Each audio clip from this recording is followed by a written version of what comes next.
Bonjour à toutes et à tous et bienvenue sur ce tuto consacré à GIMP. Alors avant de commencer le tuto, ici je vais répondre à une question qui m'avait été posée par rapport aux brosses que nous avons pu obtenir sur Affinity dans le précédent tuto. Et la personne me demande, Pierre, mais pour moi c'est bizarre parce que quand j'ai téléchargé les brosses, je les ai reçues ici avec l'image de Affinity. Mais je vais vous montrer que ce n'était pas un problème puisque je l'avais expliqué dans le précédent tuto que c'était possible de les envoyer sur GIMP, aussi bien que Photoshop, bien sûr Photoshop puisque c'était prévu pour Photoshop. Alors, la plus belle preuve, donc je vais fermer ceci, et si je vais ici dans les brosses, vous voyez qu'elles se trouvent ici, vous voyez. Ce sont bien les brosses, il y en avait 20, donc voilà, c'est vraiment pas un souci. Maintenant, comment c'est-à-dire, qu'est-ce qui s'est passé? Mais si vous allez dans Édition, vous allez dans Préférences,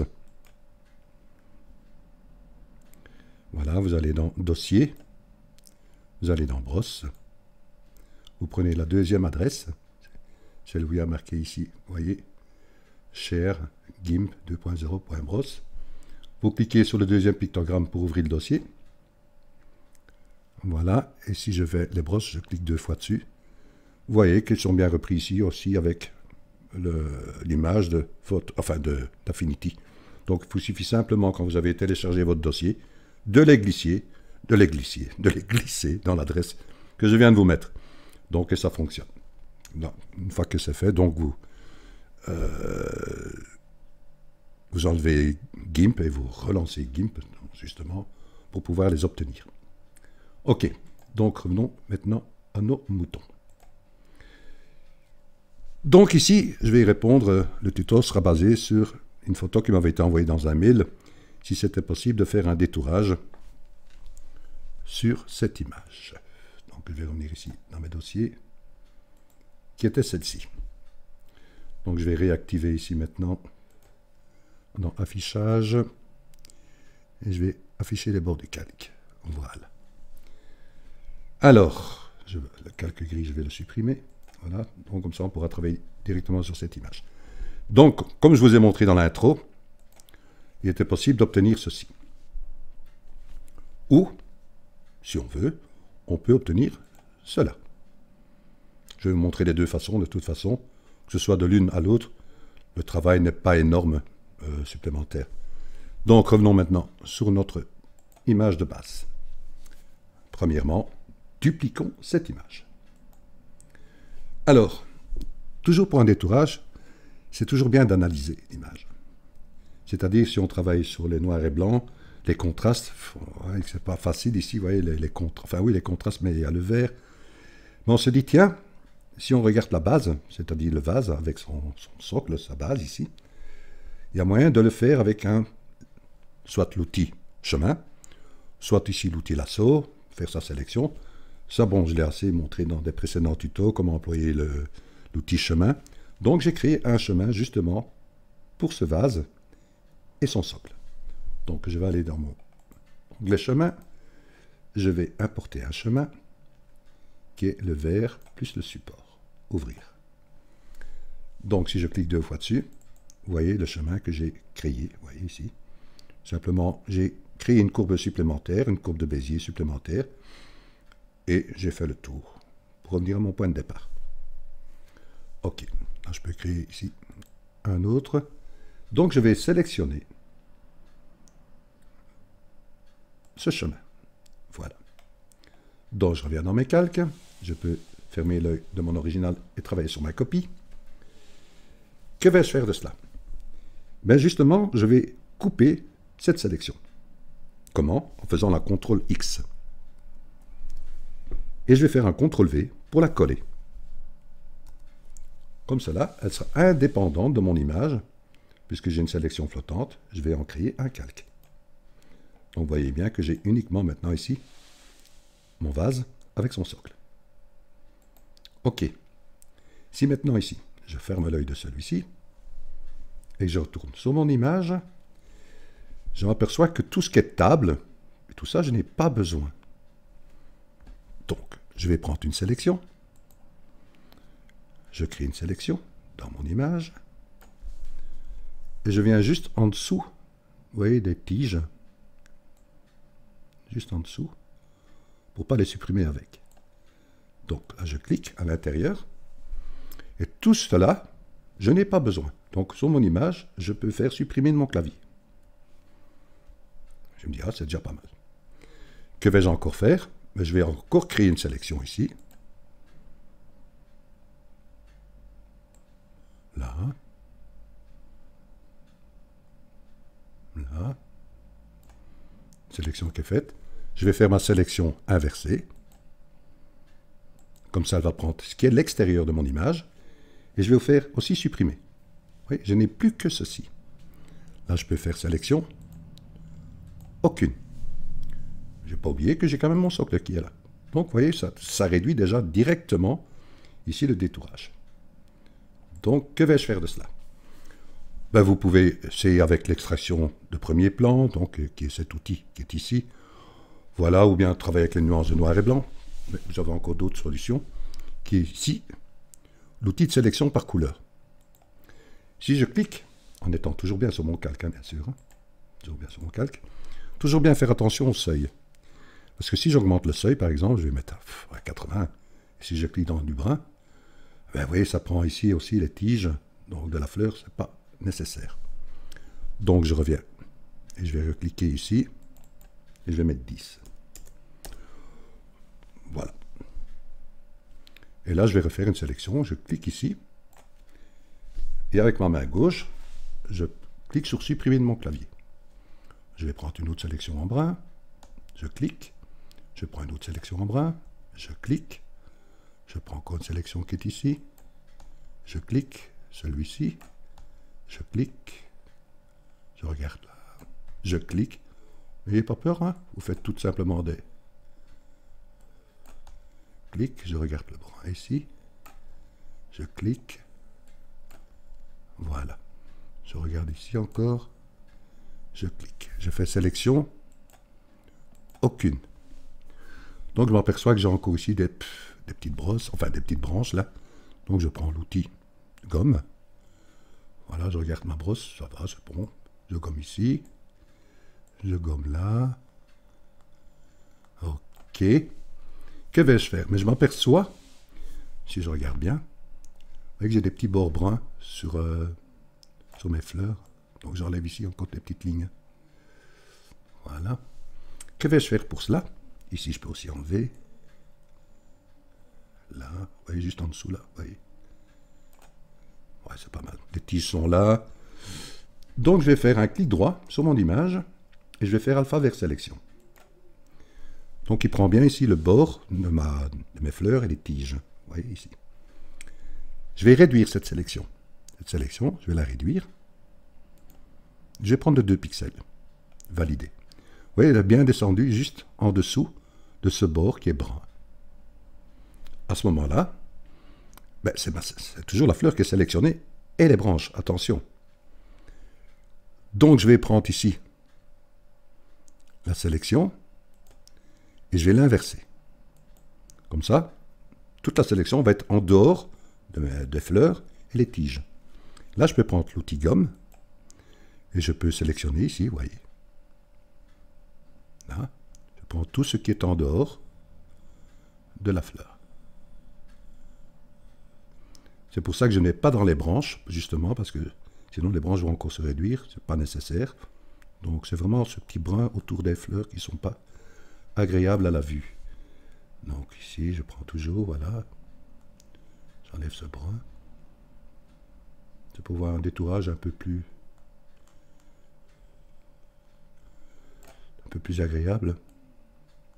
Voilà, si je viens ici. Ok. Là, voilà. Une fois que c'est fait, je fais sélection. Aucune. Vous voyez, c'est directement plus agréable à la vue. Là, je peux de nouveau maintenant réactiver mon vase. Voilà une bonne chose.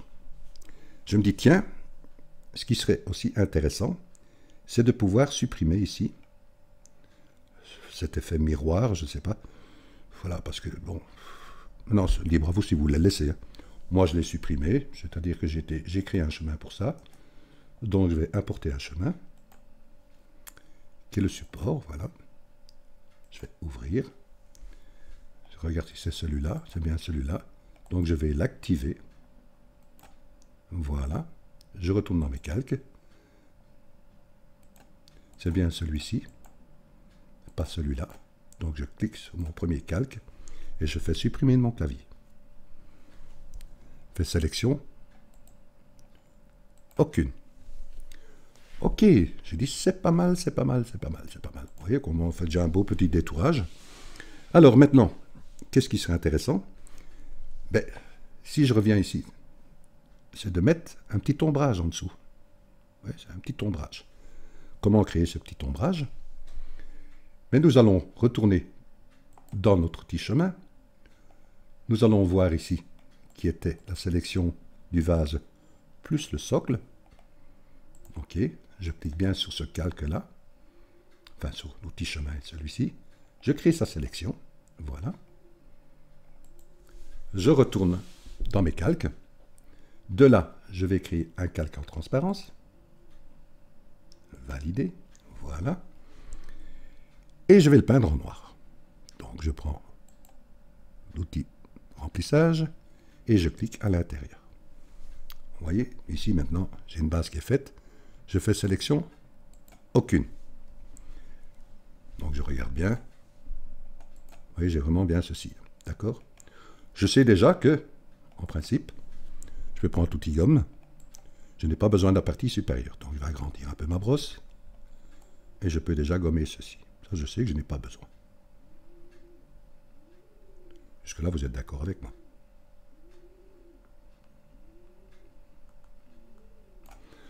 Si maintenant je rallume, je sais que je n'ai pas besoin de la partie qui se trouve ici dedans aussi. Je n'ai pas besoin. Au moins que vous voulez le laisser. Libre à vous. Mais est-ce que c'était d'abord intéressant de le gommer? Non, je vais vous dire pourquoi. En faisant ceci, en étant bien sur mon calque, je vais prendre l'outil de déplacement et je vais déplacer ce calque. Vous voyez? Donc je laisse juste un petit bord noir en dessous. Ici, c'est pas important. D'accord? Et là, je vais aller dans mes filtres. Je vais aller dans flou. Je vais faire un flou gaussien. Et je vais augmenter le flou. Vous voyez? Un petit flou comme ça. Je fais valider. Et là, maintenant, toujours, je peux prendre mon outil gomme et gommer ce qui est à l'intérieur. Sauf si vous voulez le laisser. Voilà.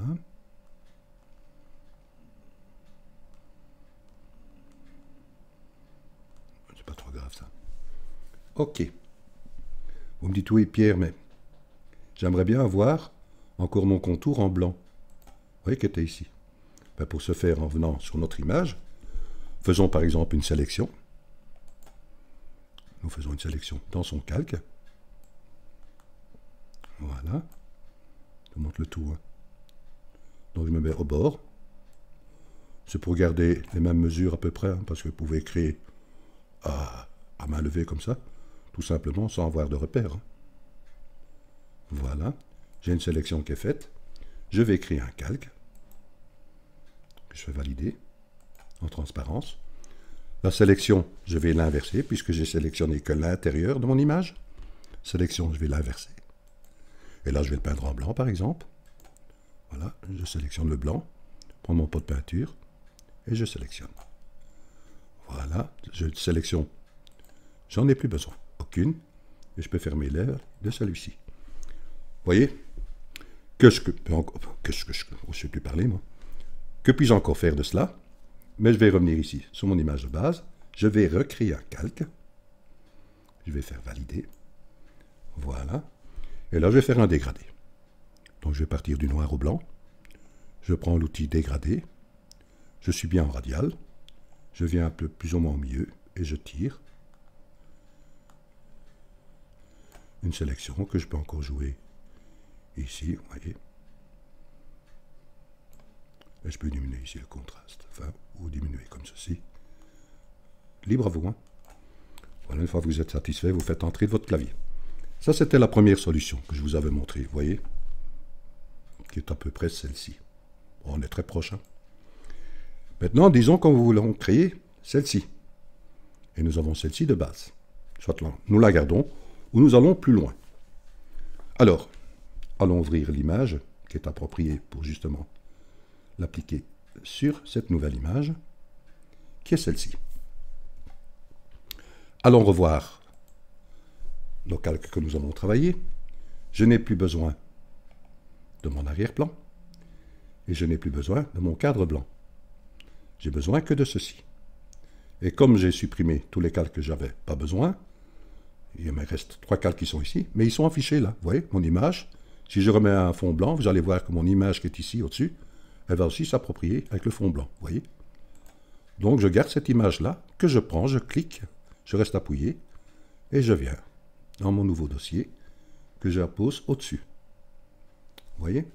Donc c'est simple. Et là, ça ne fait qu'une image, même s'il y a l'ombrage qui est avec. Je peux cliquer pour l'outil de déplacement. Je suis bien sur mon calque et je déplace. Et je m'aperçois, par exemple, c'est très joli, mais j'ai pas assez de profondeur sur la table. Comment puis-je y remédier? Ben, revenons maintenant sur notre calque de table. Nous allons prendre une sélection. Je vais fermer l'œil. Voilà. Nous allons prendre toujours l'outil de sélection rectangulaire. Je sors de, de mon image. Je peux créer une sélection ici. Voilà. Je regarde. Et je vais revenir avec la partie supérieure, juste plus ou moins au bord. Je peux être un peu en dessous, c'est pas grave. Donc je crée une sélection. Cette sélection, que vais-je faire de cela? Mais je vais lui mettre une perspective. Donc, je vais prendre l'outil qui est ici, l'outil de transformation unifié. Je clique dessus. Je clique sur ma sélection. Alors, vous voyez que j'ai plusieurs boutons de commande. Ici, j'ai un carré. Je ne vais pas employer le carré, je vais employer le losange. Donc, je viens avec mon curseur dans le losange et j'augmente. Hop. Non, j'étais sur mon carré, pardon. CTRL Z. Voilà. Et j'augmente. Je vais aller jusque là, par exemple. Vous me dites, oh, ça tire une drôle de tête, ça, Pierre. Ben oui, parce que je n'ai uniquement qu'un côté qui est remonté. Donc là, je vais prendre la deuxième partie. Et je monte plus ou moins. Comment savoir si je suis bien horizontal? Pour le savoir, soit vous tirez un guide et vous accrochez vos boutons de commande sur votre guide, oui. Mais vous pouvez voir ici par rapport, vous voyez toutes les lignes verticales, il faut qu'elles soient ensemble. Donc si je jongle ici, vous voyez, au moment où elles vont se mettre plus ou moins.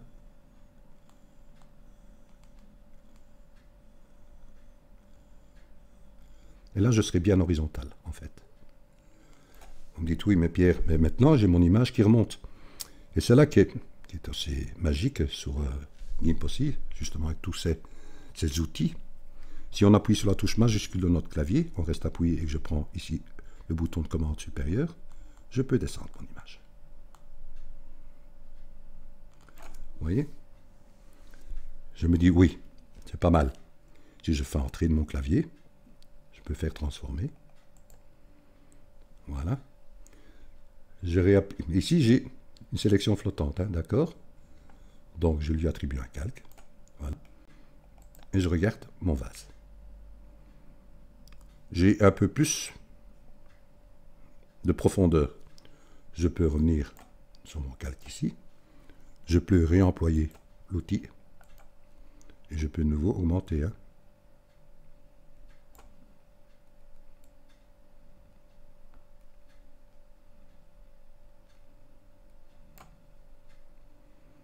Je regarde.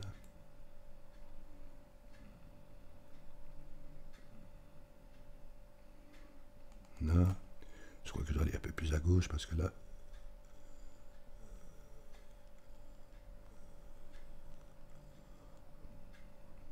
Ouais, c'est pas mal. Et je vais le descendre. Majuscule. Ouais, même si ça... Voilà. Je fais transformer.